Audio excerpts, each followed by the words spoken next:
Join me on a fascinating journey where I show you some of the techniques used in scale aeromodelling. The feedback from the first video I did the other day, just testing the ASUKA tissue, was very positive, and it looks like you want a little bit more tissue exposure. So I'm going to cover a wing panel now, and we'll see how easy that is with this ASUKA. I've just put the one coat of dope around the edges this time, just to see how that goes, and literally it is just the edges that I've coated.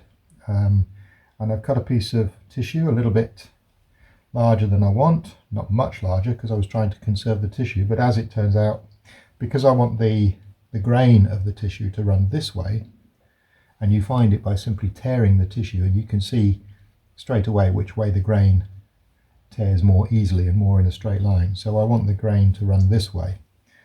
I'm not sure it'll make much difference, but what it does mean is that the sag between the ribs won't be so great because there'll be more tension across the span of the wing rather than along the cord. So we'll put a bit of water on this, just wet it down.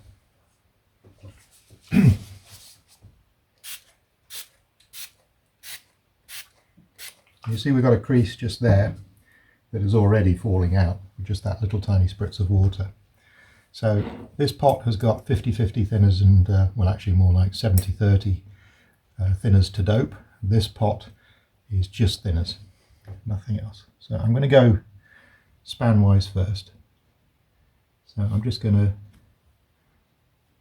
without disturbing and holding the airframe too much, I'm just going to soak the thinners into tissue right at the root there. Just let that settle. You can see this crease here is already more or less gone. So we just let that evaporate off just briefly. Then I'm going to come to this end, just pull that tissue just a little bit. And then we'll just put a bit of thinners on the end there just to hold it.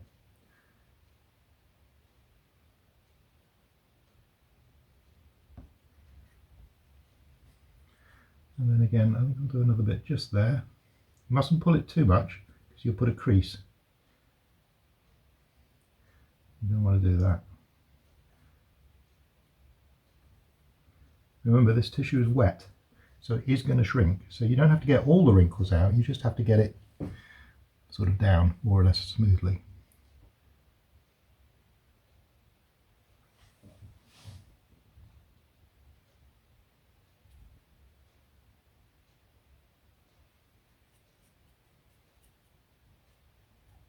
So I've gone span-wise and just put a bit of tension in it, and then I've gone cord-wise in the midpoint just to, again, put a bit of tension in it.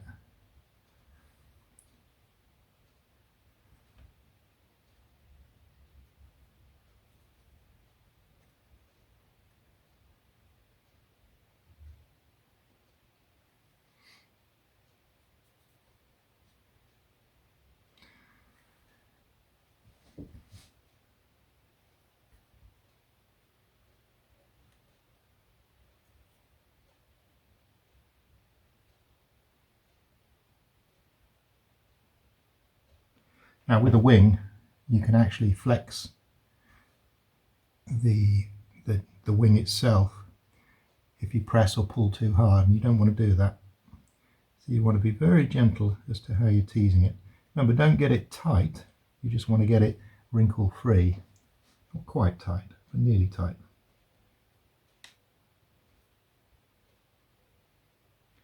So if there's very slight waviness, which is what we've got here, just very slightly wavy, don't worry about that. The water shrink will get rid of a lot of that.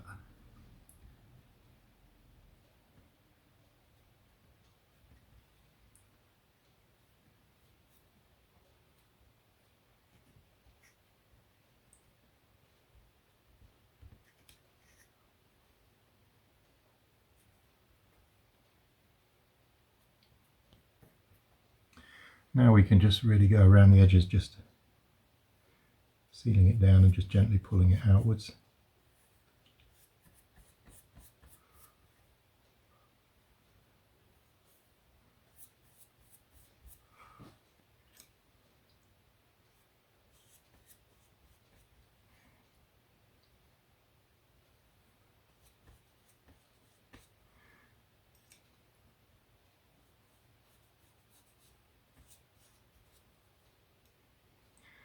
Several people have expressed an interest in seeing how I actually managed to cover that nose section.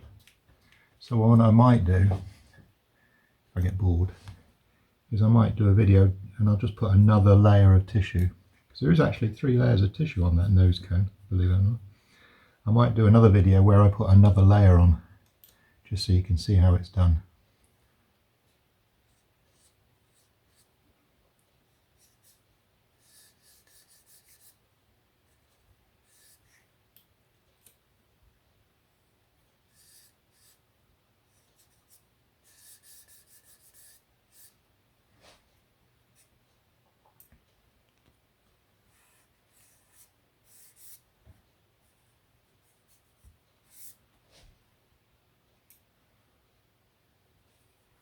And that's virtually the entire periphery now done.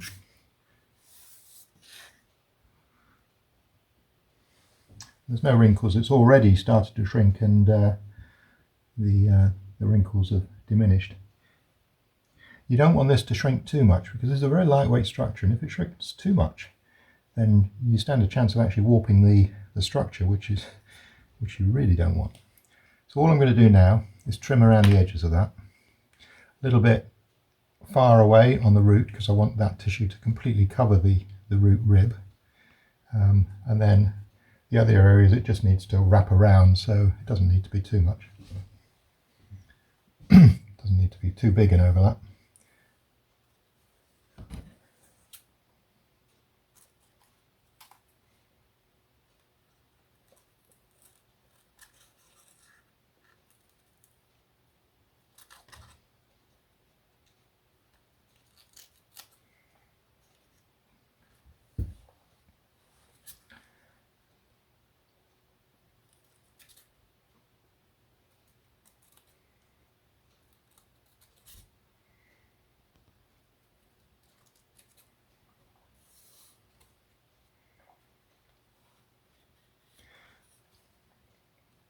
Actually, I might leave that much of an overlap. It doesn't need to be that much, but I'm actually going to struggle to cut it very close.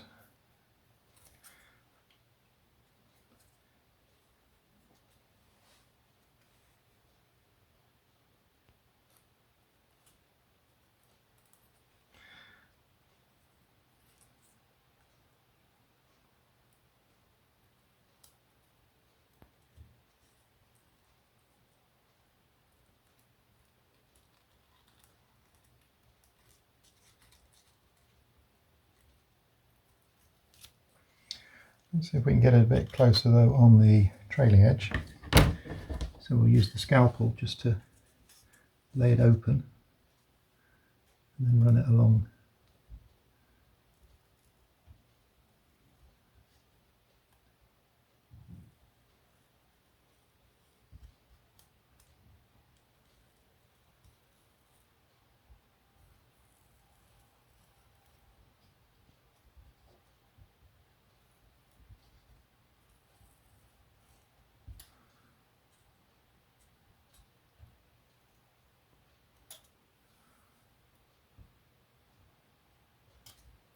Like that.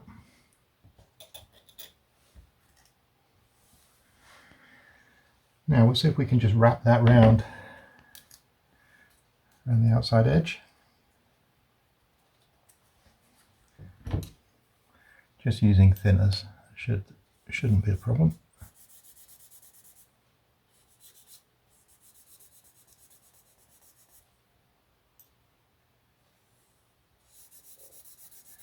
Now, I'm sorry for you guys that don't use dope due to the smell or allergy type reasons. I can't really show you how Easy Dope works. I've never used it, and rather selfish of me, I know, but I have no need to use Easy Dope. I find cellulose dope, this dope,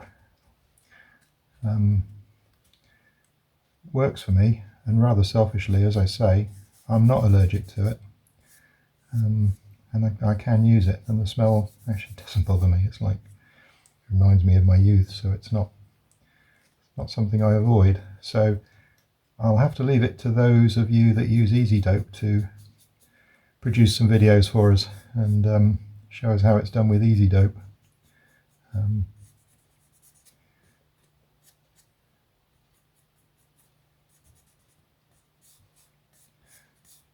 sure it can be done just as well.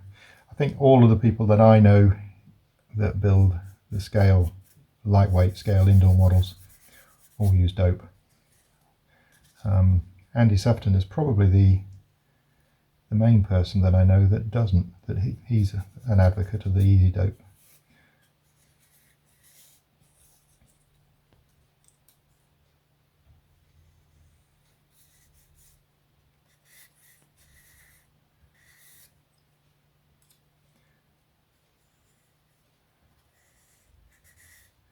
If it goes on as well as this, then great. But as you can see from the Blackburn video, if those of you you hardened modelers that have followed all the Blackburn videos will know, I really did struggle figuring out how to use this tissue. I've had years of experience of tissue, but not using it in this way, and now that I've got the hang of it, that's fine. I won't go back to the way I was doing it. However, it's taken a lot to get to this point, so I'm not really too keen on starting again with Easy Dope and trying to get proficient with that. Sorry, being a bit selfish here, but there you go.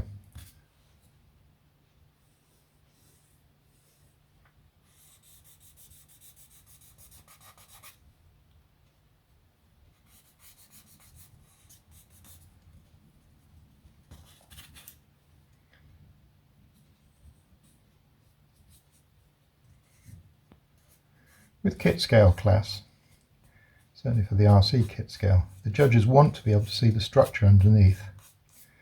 So this is one of the reasons why painting the model is frowned on, because it gives the judges a hard time trying to see when you followed the structure underneath exactly as the kit should be, because they compare your model to the plan.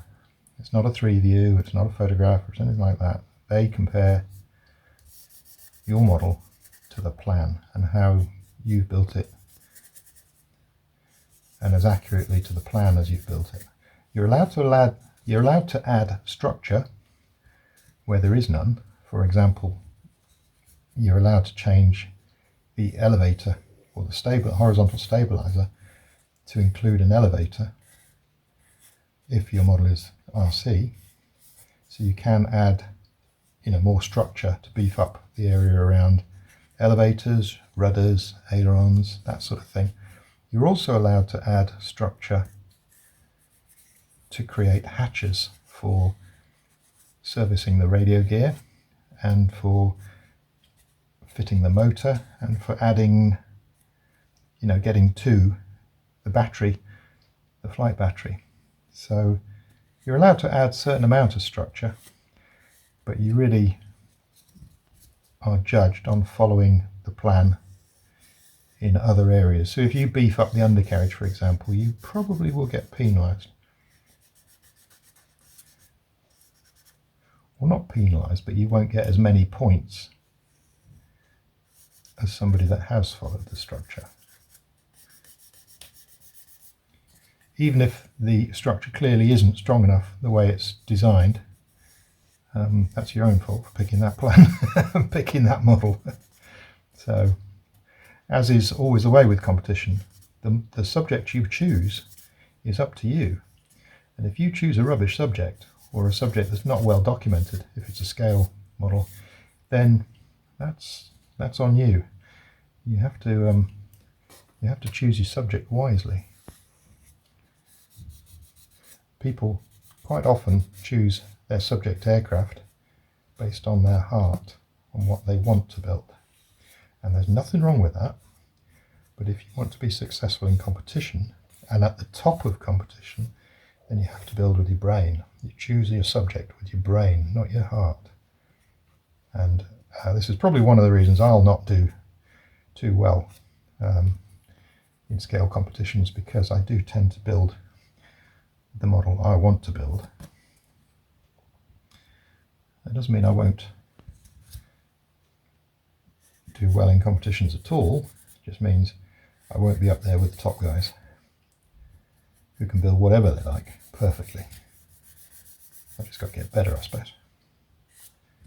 There we go, that's the bottom of one of the upper wing covered. Now you're going to say, right, now the interesting bit, the upper surface. And you're right, this is going to be the interesting bit, because obviously there's curves here, and you know, those of you that commented on the tail surfaces that I did in the first video on this ASUKA said, oh yeah, well that's all well and good, but that's a flat surface. Let's see how you do on a curved surface. So here we go. We'll do a wing. Now, all I'm doing now is, this is heavily thinned dope, and I'm just going over the areas where I want the tissue to stick, because the tissue that's already now applied has added an extra layer.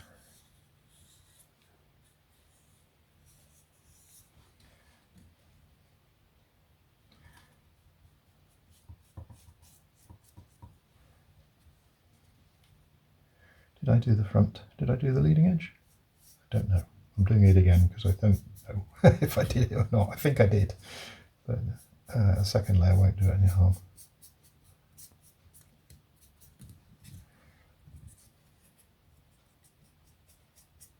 Pretty sure I did do it. What I'm also going to do is just put a little bit around the edge. This is to allow the overlap to sit down.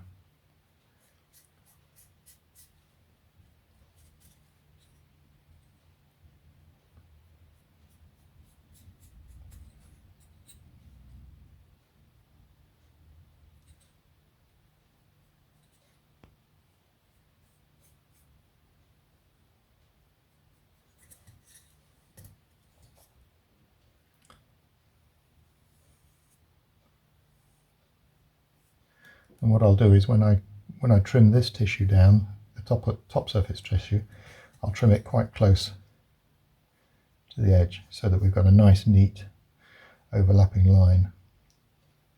The overlapping line on this, on the underside, will be visible because this the underside of the aeroplane won't be painted. It's only the upper surfaces that I'm painting. Did I do the trailing edge already? God, I've got the memory of a goldfish.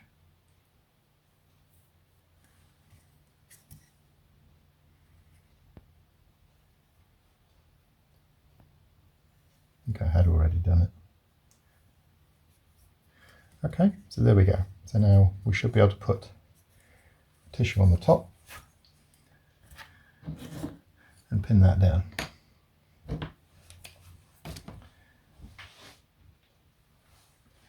This might be more interesting.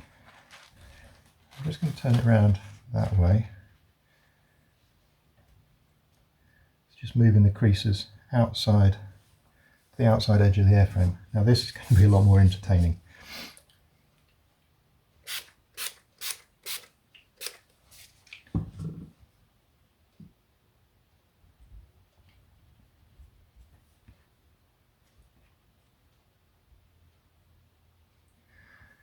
You'll also see that some modelers cover the wingtip separately, and that's fine. I try not to. I like to try and cover the wingtip with the same piece. We'll see how we get on with that. So, put a bit on the root, as I did earlier, on the other side. Let's get that keyed in. We come down to this part, and then we put a bit of tension on that.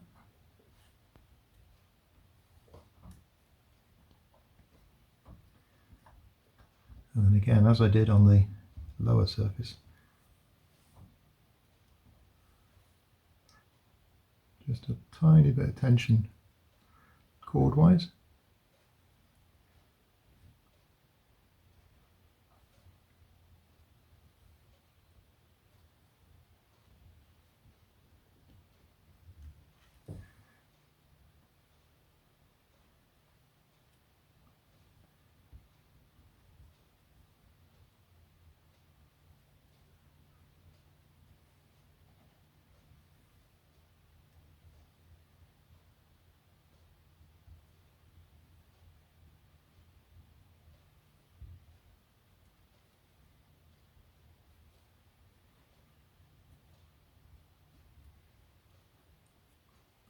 And this is where it's going to get difficult.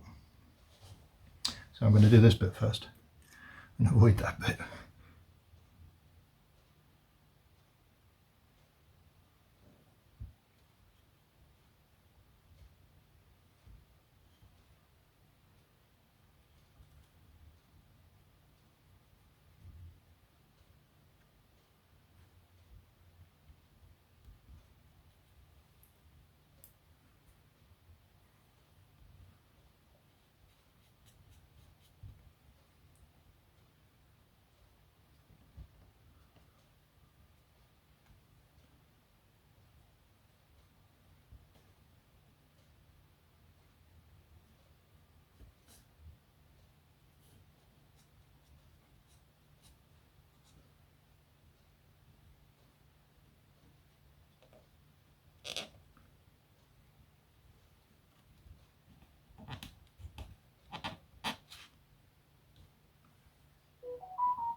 Okay, there's a little bit of a wrinkle there. Let's see if we can just pull that down a bit.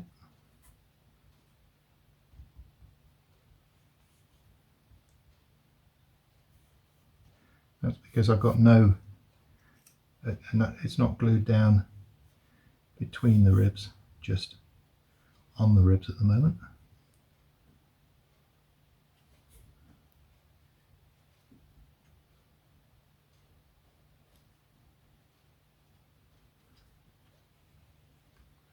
Remember, the tissue is still wet, so it's still got some shrinking to do.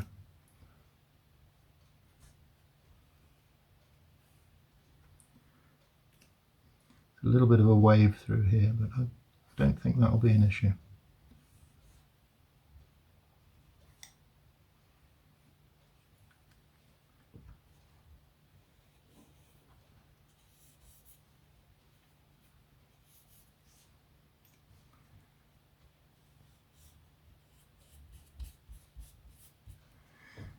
Now we've got this critical bit. Let's see what we can do with it. So what I'm going to try and do is pull it that way. Just see what we can do. Put a little bit there, a little bit through there. You can see we've got rid of most of that. Now let's see if we can get rid of this in this area over here. It's trying to crease just there. So pull it outwards a little bit.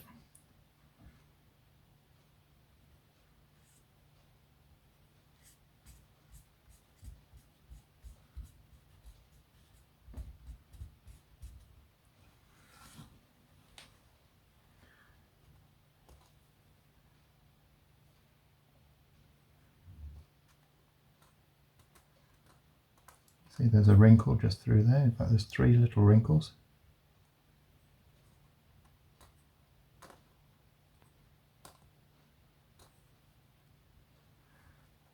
One through there. That one might not disappear. Now let's see if we can deal with this lot.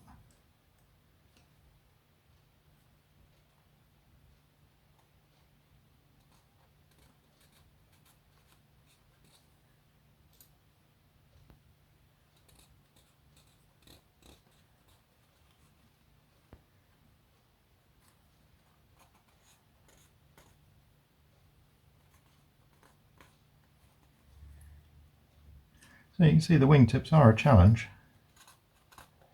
especially if you try and do it in one piece the way I have here. Now we've got a little bit of a wrinkle there, which I don't think I'm going to be able to do anything with. Soften the whole area and just see if it'll pull, and it won't.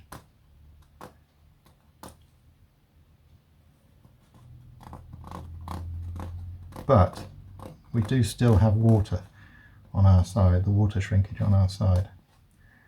And as you can see, the rest of it has all shrunk quite nicely. Even the wingtip is looking good. So I think what I'll do is I'll just leave that for a few minutes, have a slurp of my coffee, And we'll trim quite closely around the edge, probably with it this way up, and then tuck those edges over. And that wrinkle has actually almost gone already, just with this drying out. This will take another 10 or 15 minutes to dry completely, and that whole time it's shrinking. Because the main shrinkage is in line with the weave, it means that the sag is least, the most pull is that way. If you put the tissue on the other way, then the most pull is chordwise, and you'll end up with bigger sags between the ribs, which I don't think will look so good. Right, slurp of coffee, be right back. Okay, let's trim this down.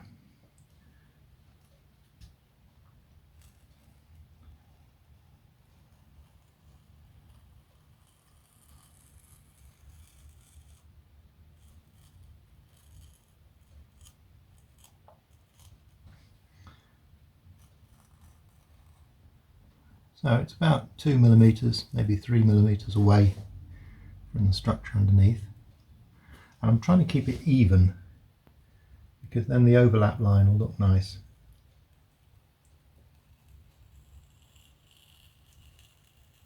If you cut with scissors, it's very difficult to actually avoid a jagged edge on, where the scissors, you have to stop the cut and then move to the next position to cut.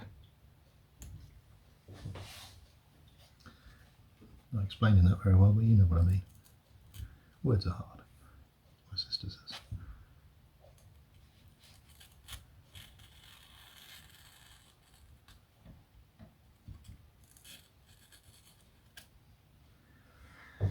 Right, so the area around that rib I've made a right hash of, so just remove that because that's all fine. But the line along that rib is a bit raggedy.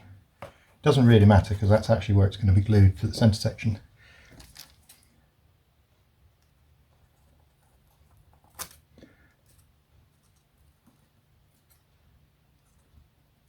There we go, that's a bit better, marginally better. Now if you recall, I did actually put dope around the edges where this overlap's going to go. Did I do the rib? I'm not sure. I think I did. Just going to put another bit in there just in case I didn't. And then we'll put just a smear of thinners on it. And we'll turn it over.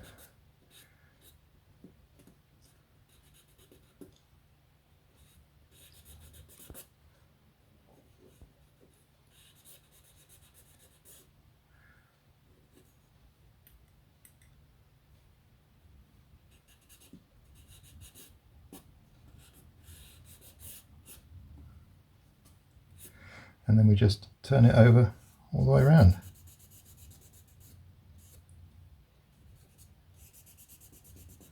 I'm going to turn it over 90 first, and then I'll go back around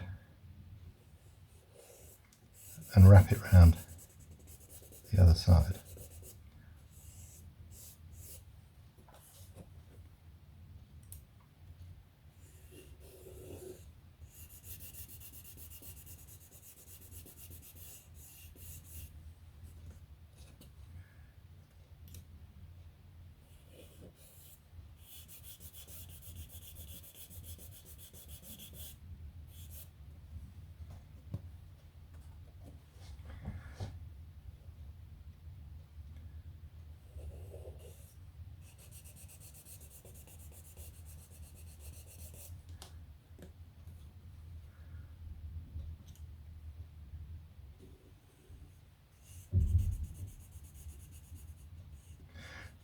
Now at the tip here, I've got to be very careful that I always apply pressure from this side going that way. So I'm going to do it holding it this way,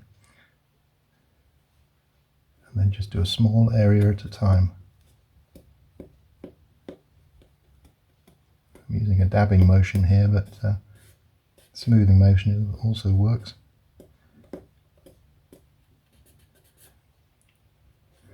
But that's a rounded section, and it's convex, and you can see the tissue is shaping to it, no problem at all. Okay, so So if I don't show you how to do that nose cone, that's how to do it.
Okay, and if I come back to where we started, and all I'm going to do is turn that bit of tissue over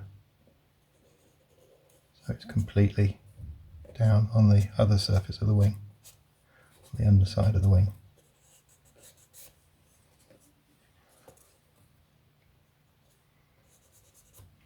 A little bit difficult to see because it's yellow on yellow.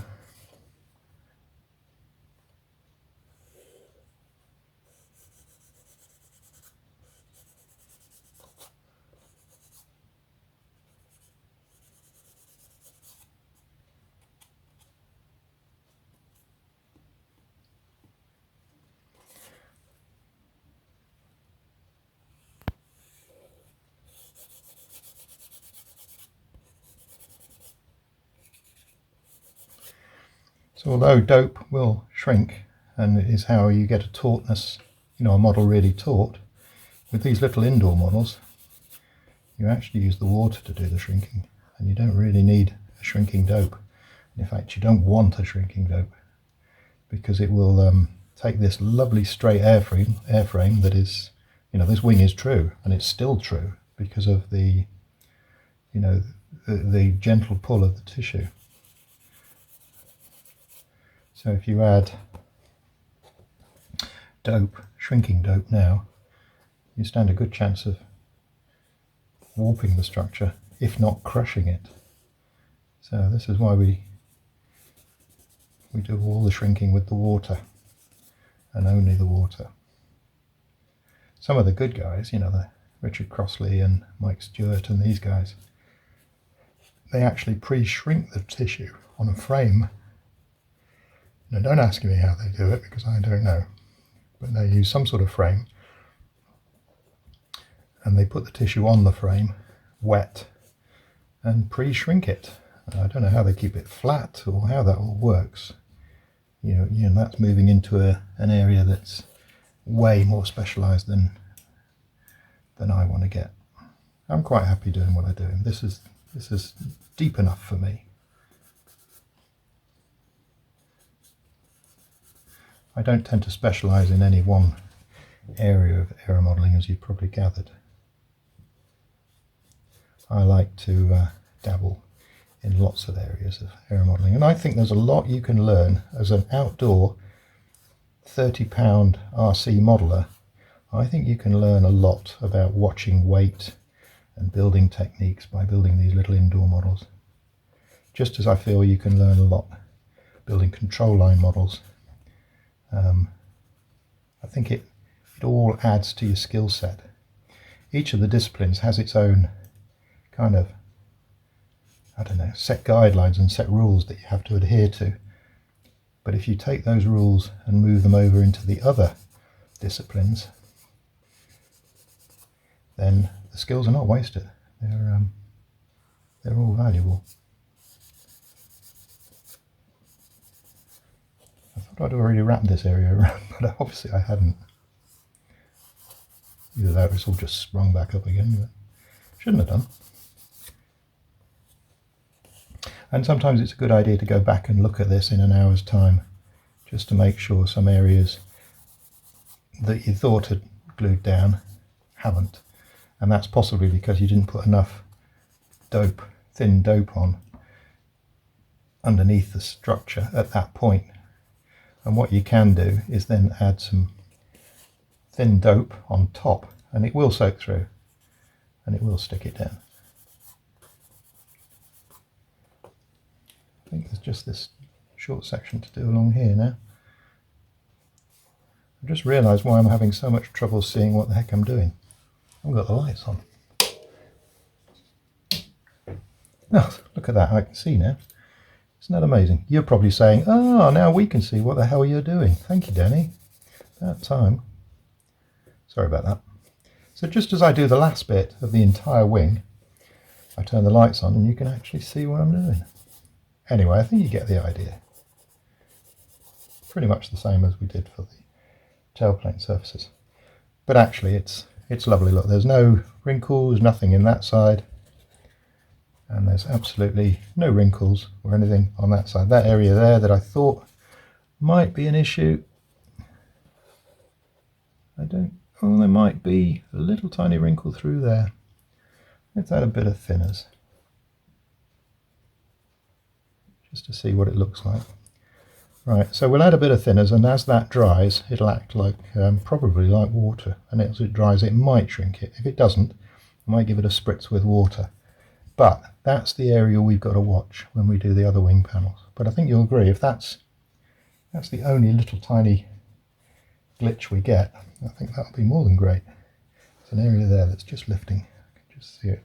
As you turn it in your hands, you see shadows, and the light will catch a section that maybe has just started to lift. But there aren't really any other areas I can see that are wrong. So there we go. So, not that difficult, is it? Right then, I'll let you lot go off and practice while I go and do the other 3 wing panels. All right, hope you've enjoyed that. If you have, please click like and subscribe. And I'll see you on the next one, whatever that might be.